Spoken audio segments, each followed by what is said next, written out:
Sometimes progress looks like madness. Here, W.T. Warren hurls himself headfirst into a wooden wall, not out of recklessness, but to prove the reliability of his own invention. This was the Warren safety helmet, a revolutionary piece of gear designed to shield pilots from deadly head injuries. By putting his own body on the line, Warren demonstrated both confidence in his creation and a bold spirit of innovation. His helmet would later become vital during World War I, protecting countless airmen in battle. Beneath a military trunk marked with the name General George S. Patton, a bull terrier lies still, as if mourning. His name is Willie, the beloved companion of General George S. Patton. This poignant moment was captured on the day Patton died in December of 1945. Willie, ever loyal, had followed the general through the darkest days of World War II. Now, in quiet sorrow, he rests beside the luggage of a man who would never return. A silent goodbye, waited with devotion. Rolling like a metallic beast through Austria's tense streets, this strange armored car belonged to the Heimwehr militia. In 1934, the country teetered on the edge of collapse, with rising fascism and clashing ideologies fueling unrest. The Heimwehr, a far-right paramilitary force, used such machines to suppress opposition and enforce order. Sleek but menacing, the vehicle wasn't just protection, it was intimidation on wheels. It represented a dark chapter in Austrian history, one that foreshadowed deeper turmoil soon to come across Europe. Only Alfred Hitchcock could turn a studio visit into a scene worthy of one of his thrillers. In 1957, the master of suspense paid a visit to MGM and ended up in a surreal photo op with Leo, the studio's famous lion mascot. Though Hitchcock wasn't affiliated with MGM, rumors swirled about possible future collaborations. The image, Hitchcock calmly offering dinner to a lion across a dining table, perfectly reflects his knack for blending absurdity with menace, charm with danger. A cinematic moment frozen in curiosity. Bathed in light and towering with shelves, the Cincinnati Public Library once stood as a monument to knowledge. Opened in 1874, it housed nearly 300,000 volumes, arranged in dizzying rows that stretched skyward. With wrought iron balconies and majestic columns, it wasn't just a building, it was a cathedral of learning. Visitors navigated its labyrinthine stacks in awe, drawn by the promise of discovery. For a city growing in ambition and intellect, this library offered not only books, but dreams stacked floor to ceiling. Under the cold weight of political division, workers lay concrete as soldiers stand guard. It is August of 1961, and the Berlin Wall begins to rise.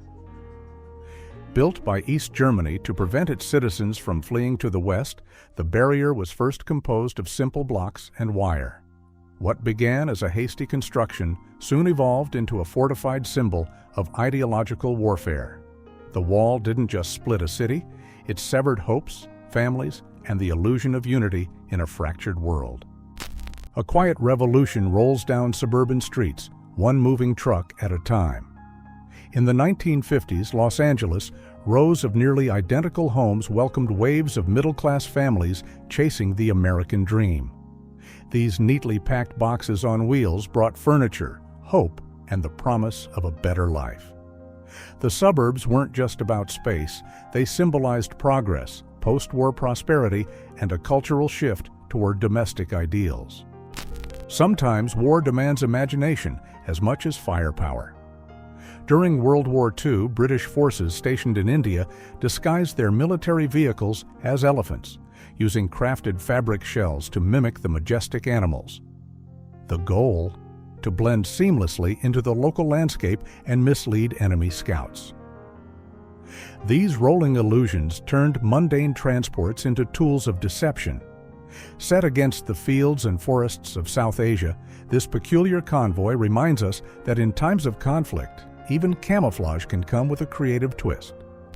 Soaring beside the rising skyline of 1920s New York, an unusual steel tower redefined urban parking. With elevators stacking cars vertically, this mechanical marvel offered an efficient answer to the growing space shortage in bustling city streets.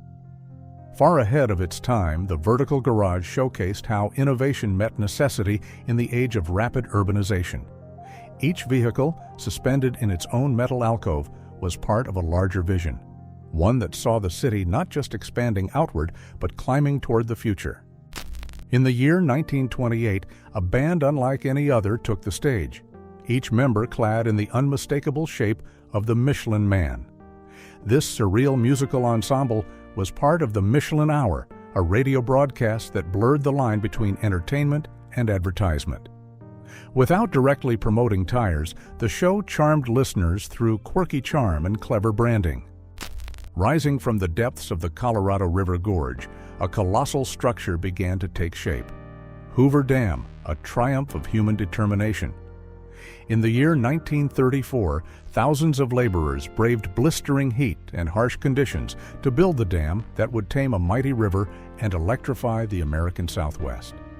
The project, unfolding amid the Great Depression, became a beacon of progress and employment. Proving strength in the most unexpected way, a group of 30 men stood atop a tiny DKW F7 in 1930s Germany. Designed with a lightweight frame and wood fabric body, the car seemed fragile at first glance. Yet this bold demonstration showcased its surprising durability. The image became a promotional icon, reflecting both the clever engineering and creative marketing strategies of the era. High above the earth, two figures in tennis whites dared gravity to interrupt their game. In the roaring 1920s, Ivan Unger and the fearless Gladys Roy of the Flying Black Cats stunned crowds by playing tennis atop a biplane mid-flight. Balanced on the wings with rackets in hand, they turned aviation into art and danger into applause. With the roar of his engine echoing through Paris, Charles Godefroy etched his name into history. In August of 1919, he flew his biplane directly through the Arc de Triomphe, just weeks after the Allied victory parade. The narrow opening left little room for error. His wings cleared the stone by mere feet. Wearing a leather flight mask and formal suit, Commander Richard Byrd stood prepared in 1926 for what he claimed would be a historic flight. Alongside pilot Floyd Bennett, he set out to be the first to fly over the North Pole. The gear, including the protective mask, was essential against the brutal Arctic cold during their high-altitude journey. In the staff cafeteria of Disneyland, the illusion paused briefly in 1961. Characters like Snow White, a cowboy, and even Goofy lined up with trays, chatting quietly while waiting for their lunch. Off-stage and out of character, employees mingled in full costume, creating a surreal mix of fantasy and routine.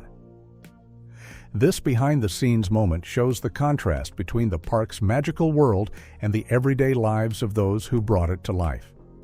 On the streets of Depression-era Chicago, men lined up patiently beneath a banner promising free soup, coffee, and donuts. In the early 1930s, Al Capone sponsored this community kitchen to support the unemployed during one of America's harshest economic periods. While his name stirred controversy, the food offered a brief respite to those with empty pockets. Long before electric vehicles gained mainstream appeal, Thomas Edison stood beside his vision of a cleaner future. In the 1910s, he collaborated with engineers to develop battery-powered cars like the model shown here, refined, quiet, and mechanically simple. Edison believed electric cars were better suited for urban life than gasoline models. While internal combustion engines soon dominated the market, his early prototypes laid the groundwork for ideas that would re-emerge generations later. In the days following the Titanic disaster, ships in the North Atlantic encountered icebergs resembling the one thought to have caused the collision. This photograph, taken in 1912, shows a towering mass with what appear to be red streaks, possibly paint from the ship's hull. The sea was unusually still that night, making the iceberg nearly impossible to spot. Seated on a tree stump in a quiet forest clearing, the man in military uniform appears solemn and subdued. This is likely Tsar Nicholas II of Russia, photographed after his abdication in the year 1917. Stripped of power following the February Revolution, he was placed under constant watch as the imperial regime gave way to revolutionary forces. The setting, far removed from royal splendor, reflects the fragile aftermath of lost authority. Beneath the murky depths at the end of the 19th century, a diver kneels in silence, surrounded by shadows and tethered to the surface by a lifeline. This photograph, taken in 1899 by French biologist Louis Boutin, is among the earliest examples of underwater photography. Using a modified camera and a cumbersome diving suit, Boutin pioneered techniques to document life below the surface. As urban life accelerated after the First World War, innovation met necessity on the streets of Washington, D.C. In the year 1918, a Ford Model T was ingeniously repurposed into one of the earliest food trucks. Stocked with bread, fruit, and drinks, it served quick meals to workers and pedestrians. Women in coats gathered around the mobile stand, reflecting a shift toward convenience and adaptability in public spaces. To outwit authorities during Prohibition in the United States, some bootleggers adopted clever disguises, not for themselves, but for their footprints. These unusual shoes, crafted with soles shaped like cow hooves, helped conceal human tracks by mimicking animal prints. When walking through dirt paths or muddy terrain, the wearer left behind misleading signs, throwing off any lawmen in pursuit. This method, while simple, became part of the broader network of tricks used to transport illegal liquor discreetly during one of the most regulated eras in American history. In the sweltering summer of 1925, Dayton, Tennessee, became the center of national attention as John T. Scopes stood trial for teaching evolution.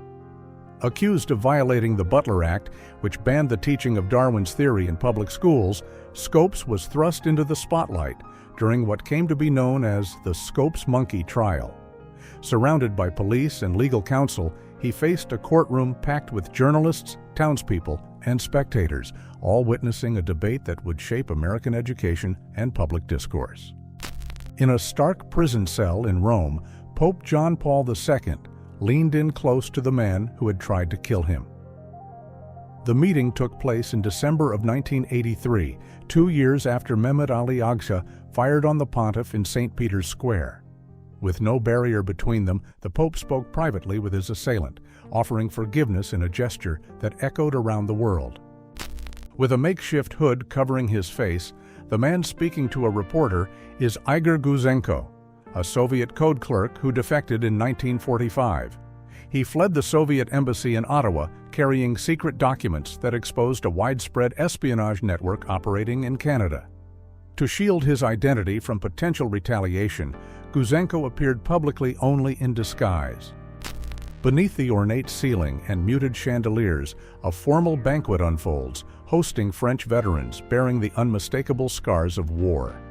These are the gueules cassées, soldiers who survived World War I with devastating facial injuries. Their presence at the table, many with prosthetic masks, tells a story of resilience and public tribute. Gathered not just for a meal, but to be seen and acknowledged. These men represented a generation wounded not only in body, but in identity. At his cluttered desk, beneath a lamp and surrounded by sketches, Harvey Ross Ball calmly outlines the now famous smiley face. A World War II veteran and graphic designer, Ball was commissioned in the 1960s to create an image that would lift the spirits of insurance employees in Worcester, Massachusetts. Using black ink and yellow paper, he drew what would become one of the most recognizable icons of modern culture. Standing in a modest wooden kitchen, a young woman tends to a pot on a cast-iron stove, her posture steady and focused. During the Great Depression, countless women like her held families together with scarce resources and unwavering resolve. Her patched dress and worn shoes reflect the harsh reality of the era, where every meal demanded ingenuity and perseverance. On the manicured lawn just outside the White House, a man stands casually beside his young son, both dressed like typical tourists. The father is Pablo Escobar, the feared Colombian drug lord, whose empire would soon grip an entire continent. In 1981, however, Escobar had not yet become a household name in the United States. Standing aboard a vessel and surrounded by curious engineers, a diver dons the massive mechanical Iron Man suit, a marvel of early 20th century engineering. Designed in 1917, this deep-sea exploration suit aimed to withstand high underwater pressure and allowed for extended missions below the surface. Its elaborate structure, complete with metal joints and air hoses, represented a leap toward modern diving technology. Seated in tight rows, their uniforms now stripped of power, German soldiers face a devastating revelation. In the aftermath of World War II, captured Nazis were shown footage of the concentration camps and the atrocities committed under Hitler's regime. Some cover their faces, others sit frozen, confronted for the first time with undeniable evidence of mass murder. Curled inside a glass tank alongside several crocodiles, a circus performer contends with danger in a display of raw physical daring. Taken in Berlin in the year 1933, the photo shows the extremes to which entertainers went to shock and amaze their audiences. The man, dressed in a simple leotard, maneuvers in tight quarters as the reptiles thrash around him. Such acts, both reckless and mesmerizing, reflect a time when the boundaries of showmanship were pushed to the edge of survival. A massive cloud looms above the skyline of Nagasaki, rising like a silent monument to catastrophe.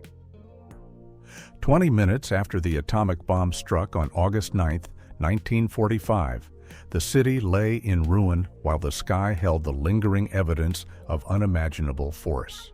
Structures stood eerily still, and figures in the street looked skyward, frozen by the scale of destruction. The mushroom cloud, haunting and immense, marked the moment when history crossed into an era defined by both awe and annihilation.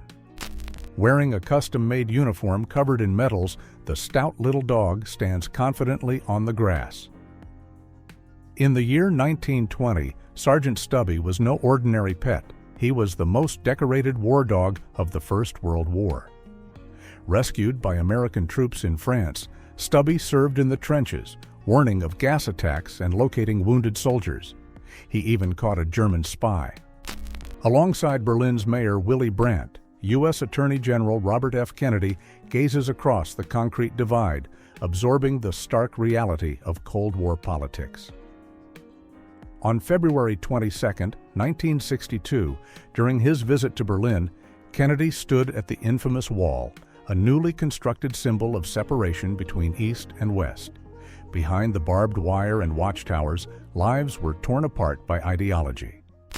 Framed by a stage of painted stars and a crescent moon, a man stands behind a podium offering a trip to Mars for 10 cents. In the early 20th century, carnival sideshows often drew inspiration from emerging science fiction, and in 1911, the silent film A Trip to Mars thrilled audiences with visions of space travel. Dressed in a sailor suit and exuding calm focus, a young boy moves from board to board as grown men ponder their next moves. In the year 1920, 8-year-old chess prodigy Samuel Reshevsky stunned the New York chess scene by taking on 20 opponents simultaneously. With 19 victories and a single draw, his extraordinary performance became a symbol of youthful brilliance. Surrounded by a lattice of scaffolding and beams, the early structure of a monumental figure began to rise above Rio de Janeiro's skyline. In the year 1922, the construction of Christ the Redeemer officially commenced, a vision brought to life by Brazilian engineer Heitor da Silva Costa and sculpted by French artist Paul Landowski. Though still faceless in this stage, the statue's open-armed form was already visible, destined to become a towering symbol of peace, faith, and Brazilian national identity. Stained walls, overturned chairs, and a harsh overhead light define the desolate atmosphere of a room steeped in infamy. Deep beneath Berlin's crumbling streets, the Führer bunker served as Adolf Hitler's final stronghold in the waning days of World War II. In April 1945, as Soviet troops approached, Hitler and Eva Braun took their own lives in this confined and desperate space. Later discovered by Allied forces, the bunker's grim interior became a haunting reminder of a regime's final unraveling. With a soft, exploratory touch, Helen Keller traces Charlie Chaplin's face, while he stands smiling, still, and attentive. In 1919, their meeting brought together two pioneers of nonverbal expression. Keller, both deaf and blind, had overcome immense barriers to become a powerful advocate for disability rights. Chaplin, a master of silent film, communicated emotion and humor without uttering a word. Amid flying water and bursts of applause, a man strikes at the colorful, cracked wall that had once symbolized a world divided. In 1989, ordinary citizens took matters into their own hands as the Berlin Wall, long a barrier between East and West, began to crumble. Armed with hammers and hope, people chipped away not just at concrete, but at decades of political isolation. With shoulders squared and defiance in her eyes, Emmeline Pankhurst is forcefully restrained by a police officer outside Buckingham Palace. In 1914, the prominent leader of the British women's suffrage movement attempted to present a petition to King George V demanding voting rights for women. Her arrest drew attention not only to her cause, but also to the lengths to which authorities would go to silence it. With arms crossed and expressions mirroring the stoic figures beside them, a man and woman stand next to the painting that immortalized their likeness. Created in 1930 by Grant Wood, American Gothic became a quintessential image of rural American identity. The models were Wood's sister and his dentist, chosen for their distinct features. Astronauts in full flight suits float calmly in a swimming pool beside a mock Apollo command module, practicing splashdown recovery techniques.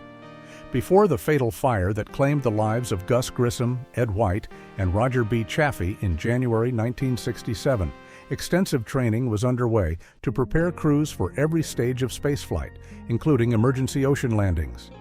These simulations were part of NASA's rigorous efforts to ensure mission safety, testing not just technology, but human endurance and coordination in unpredictable conditions. With a rifle in hand and resolve in her stance, a teenage girl moves alongside resistance fighters through war-torn streets. At just 17, Simone Seguin, known by her alias Nicole Minet, played a crucial role in the French resistance during World War II. Her missions included sabotaging trains, disarming German troops, and aiding in the liberation of Paris. Seated at a desk surrounded by bulky electronics and stacks of documents, Douglas Engelbart guides a small wooden device across a surface.